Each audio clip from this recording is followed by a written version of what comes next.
You wake up one morning and feel it. That dark, twisting feeling in your chest. Someone you know just achieved something you wanted. Someone you care about is giving their attention to someone else.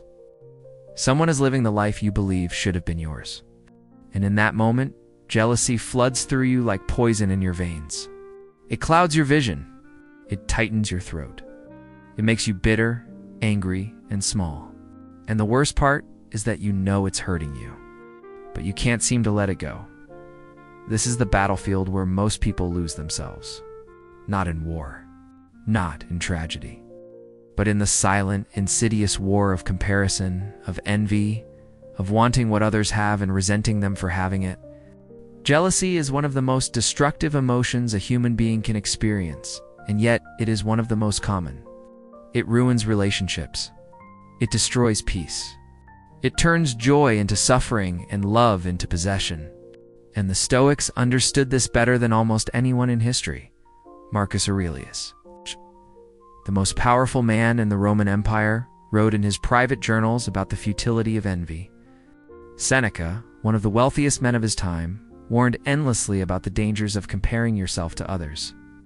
Epictetus, who spent much of his life as a slave, taught that jealousy was a voluntary imprisonment of the mind. These men came from vastly different lives, yet they all arrived at the same truth. Jealousy is not just an emotion. It is a failure of philosophy. It is a sign that you have forgotten who you are and what truly matters. So why don't Stoics get jealous? And more importantly, how can you free yourself from this mental prison? Let's begin with the root. Jealousy is born from ego. It springs from the belief that your worth is tied to external things. Your status, your possessions, your relationships, your achievements. When you measure your value by what you have or who chooses you, you become a slave to comparison. You look at someone else's success and feel diminished. You see someone you love smiling with another person and feel threatened. Your entire sense of self becomes dependent on fragile, changing circumstances that you cannot control. And this is where the suffering begins. The Stoics rejected this completely. They believed that your worth is internal, not external. It is determined by your character, your choices, your integrity, your discipline. No one can take that from you. No one can diminish it by having more than you or being chosen over you. Marcus Aurelius wrote that the only true loss is the loss of virtue. Everything else is just scenery. Fame fades. Beauty ages. Wealth is stolen. Relationships change. But who you are at your core remains. And when you anchor your identity in that, jealousy loses its power. Think about it. If you truly believed that your value came from within, would you feel threatened by someone else's success? If you knew that your peace depended only on your own thoughts and actions, would you feel destroyed by someone else's choices? The answer is no. Jealousy requires you to believe that something outside of you is essential to your happiness. And the moment you accept that belief, you give away your freedom. This is why jealousy is so closely tied to insecurity. It reveals a deep doubt in your own worth. When you feel jealous, you're essentially saying, I am not enough. I am not worthy of what I want. I am inferior to the person I envy. And this thought, repeated over and over, becomes a prison. It keeps you small. It keeps you weak.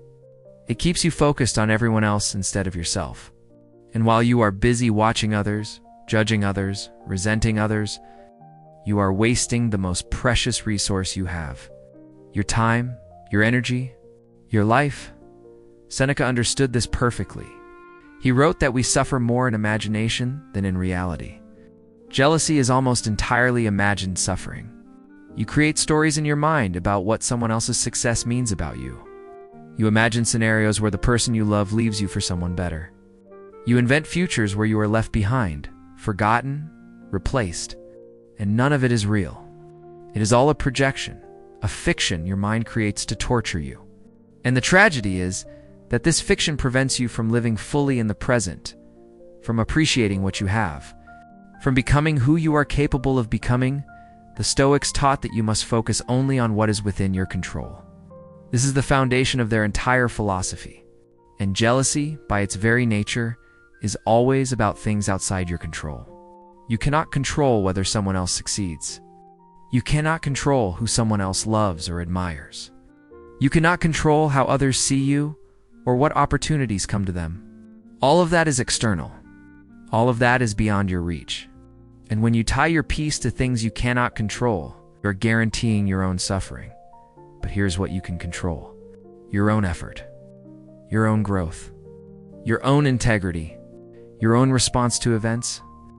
Epictetus said that we are disturbed not by things, but by the views we take of them. Jealousy is not caused by someone else's success or choices. It is caused by your interpretation of those events. It is caused by the meaning you assign to them, and that meaning is always a choice. You can choose to see someone's success as a threat, or you can choose to see it as inspiration. You can choose to see someone's affection for another as rejection, or you can choose to see it as their freedom and yours. The event is neutral. Your judgment makes it painful. This is the power of Stoic philosophy. It returns agency to you. It reminds you that your mind is your own, and no one can force you to feel jealous unless you allow it. Marcus Aurelius wrote that the soul becomes dyed with the color of its thoughts. If you constantly think jealous thoughts, you become a jealous person. If you constantly compare yourself to others, you become miserable. But if you discipline your mind, if you train yourself to focus on what you can control and let go of what you cannot, you become free. And this freedom is not just about avoiding jealousy. It is about reclaiming your life. Think about how much energy you waste on jealousy. How much time you spend obsessing over what others have or who they choose. How much emotional bandwidth is consumed by bitterness and comparison. Now imagine if you redirected all of that energy toward your own growth, your own goals, your own peace. Imagine how different your life would be if you stopped measuring yourself against others and started measuring yourself against who you were yesterday. This is what the Stoics did. They turned inward. They focused on the only competition that mattered, the one with themselves. Jealousy also reveals a fundamental misunderstanding of abundance. Most people operate from a mindset of scarcity. They believe that there is not enough to go around, not enough success, not enough love, not enough recognition. So when someone else gets something, they feel like it was taken from them, like there is now less available for them. This is a deeply flawed way of seeing the world. The truth is that success is not a finite resource. Someone else's achievement does not diminish your potential. Someone else's happiness does not reduce yours. Love is not a competition where only one person wins. And when you truly understand this, jealousy begins to dissolve. The Stoics believed in universal reason, in the interconnectedness of all things. They understood that we are all part of the same fabric, the same unfolding of nature. When you see others not as competitors, but as fellow travelers, jealousy becomes absurd. You don't envy the tree next to you for growing taller. You don't resent the river for flowing faster. You recognize that each thing has its own nature, its own path, its own purpose. And so do you. Your job is not to be someone else or to have what someone else has. Your job is to become the fullest expression of yourself. And that is a task that requires all of your attention, all of your energy. There is no room left for jealousy. Now, let's talk about jealousy in relationships, because this is where it cuts the deepest. Romantic jealousy is perhaps the most painful form because it is wrapped up in love, in vulnerability, in the fear of loss. You care deeply about someone, and the thought of losing them, of being replaced, of not being enough for them, is unbearable. So you become possessive. You become suspicious. You monitor their interactions. You demand reassurance. And in doing so, you create the very distance you fear. You turn love into a cage. And no one, not even someone who loves you, wants to live in a cage. The Stoics would say that this kind of jealousy comes from attachment, from confusing love with possession. Seneca wrote about loving people as if they were gifts on loan, knowing that at any moment they could be taken away. This is not coldness. It is realism. It is acceptance of the impermanence of all things. When you love someone, you do not own them. You do not control their feelings or their choices. They are a separate being with their own will, their own path, and true love respects that. True love does not cling. It does not demand. It does not restrict. It appreciates, honors. It lets go when necessary. This is incredibly hard. It requires immense inner strength to love someone without fear, without jealousy, without the need to control. But it is also the only way to love truly. Because when you love someone from a place of security, from a place of inner fullness, you give them space to be themselves. You trust them. You trust yourself. And if they choose to leave, if they choose someone else, you do not fall apart. You feel the pain, yes. You grieve, yes. But you do not lose yourself. Because your worth was never dependent on their choice. Your peace was never in their hands. It was always in yours. Epictetus taught his students to practice negative visualization, to imagine losing the things and people they loved. Not to be pessimistic, but to prepare the mind to appreciate what they had while they had it, and to reduce the shock and devastation if loss occurred. This practice also diminishes jealousy, because it reminds you that nothing is permanent, that holding on too tightly causes suffering, that the nature of life is change. When you accept this, you love more freely, you live more fully. You stop wasting your present moment worrying about a future that may never come. Jealousy also clouds your judgment. It makes you irrational. It makes you see threats where there are none. It distorts reality. You interpret innocent actions as betrayals. You read malice into neutral words. You create drama where there is none. And this not only harms your relationships, it harms you. It keeps you in a constant state of anxiety, of hypervigilance, of emotional exhaustion. The Stoics valued clarity above almost everything. They believed that the goal of philosophy was to see reality as it truly is, without distortion, without emotional bias. And jealousy is the opposite of clarity. It is a fog that obscures truth and creates suffering where none needs to exist. So how do you cultivate this clarity? How do you train yourself to let go of jealousy? It begins with self-awareness. You must first acknowledge when jealousy arises. You must notice the thoughts, the feelings, the physical sensations. You must see it clearly without judgment. The Stoics practiced daily self-examination. Marcus Aurelius would reflect each night on his actions and thoughts, asking himself where he had failed to live according to his principles. This kind of honest introspection is essential. You cannot change what you do not acknowledge. Once you see the jealousy, you question it. You ask yourself, what belief is driving this feeling? Am I believing that my worth depends on external validation? Am I believing that I am not enough? Am I believing that I can control what others think or feel? And then you challenge those beliefs. You remind yourself of the truth. You remind yourself that your value is internal. You remind yourself that you cannot control others. You remind yourself that suffering comes from your interpretation, not from the event itself. This is the work. This is the daily practice of Stoicism. It is not a one-time realization. It is a continuous discipline. You also build your internal foundation. You develop skills. You cultivate relationships. You pursue meaningful goals. You strengthen your character. When your life is full, when you are growing, when you are living according to your values, you have less need to compare yourself to others. You have less fear of loss because you know you will be okay no matter what.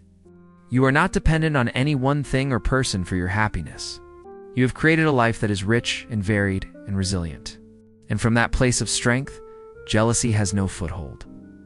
The Stoics also practiced gratitude relentlessly. They trained themselves to appreciate what they had rather than fixating on what they lacked. Jealousy is fundamentally about lack. It is about looking at what others have and feeling that you are missing out. But gratitude shifts your focus. It makes you aware of the abundance already present in your life. It makes you realize that you have enough, that you are enough. And when you feel enough, jealousy loses its grip. There is also a deep connection between jealousy and ego. The ego wants to be special. It wants to be the best. It wants to be chosen above all others. It wants recognition, validation, superiority.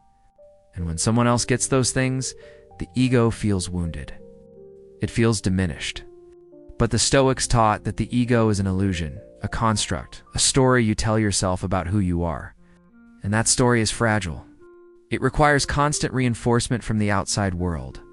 It needs to be fed with praise, with success, with attention. And as long as you identify with the ego, you will always be vulnerable to jealousy. But when you see through the ego, when you recognize that your true self is deeper than your achievements or your relationships or your reputation, you become unshakable. You become free. Marcus Aurelius faced jealousy from others constantly. As emperor, he was surrounded by people who wanted his power, who envied his position, who schemed against him. Yet he remained calm. He remained focused on his duty. He did not waste energy on resentment or fear. He understood that their jealousy was their problem, not his. And when he felt any trace of envy toward others, he reminded himself that external things are worthless, that only virtue matters, that the opinion of others is beyond his control. This is the mindset that allowed him to lead with wisdom and grace despite immense pressure and constant threat. Seneca, for all his wealth and influence, wrote beautifully about the trap of envy. He observed how people torture themselves by comparing their lives to others, always finding someone richer, more beautiful, more successful. He called this a form of madness. He urged his readers to stop looking outward and start looking inward. He said that the person who is content with themselves is the richest person in the world, regardless of their material circumstances. And he practiced what he preached.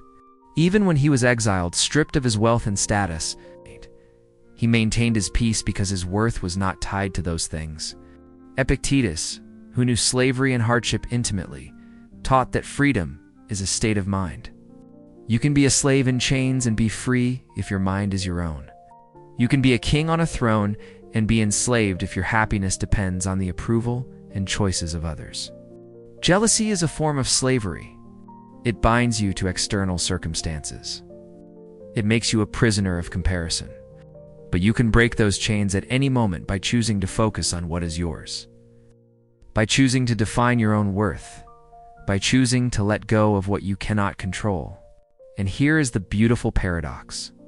When you stop being jealous, when you stop clinging, when you stop comparing, you become more attractive, more magnetic, more at peace. People are drawn to those who are secure in themselves. They are drawn to those who do not need constant validation. They are drawn to those who can celebrate others without feeling threatened. When you free yourself from jealousy, you become the kind of person others want to be around. You become the kind of person you want to be. You become whole. So let this be your practice. Let this be your path. When jealousy arises, and it will, because you are human, do not suppress it. Do not deny it. But do not indulge it either. See it clearly. Understand its roots. Question the beliefs that feed it. Redirect your focus to what you can control. Build your internal worth. Practice gratitude. Let go of the need to possess or compete. Love freely. Live fully. Trust yourself.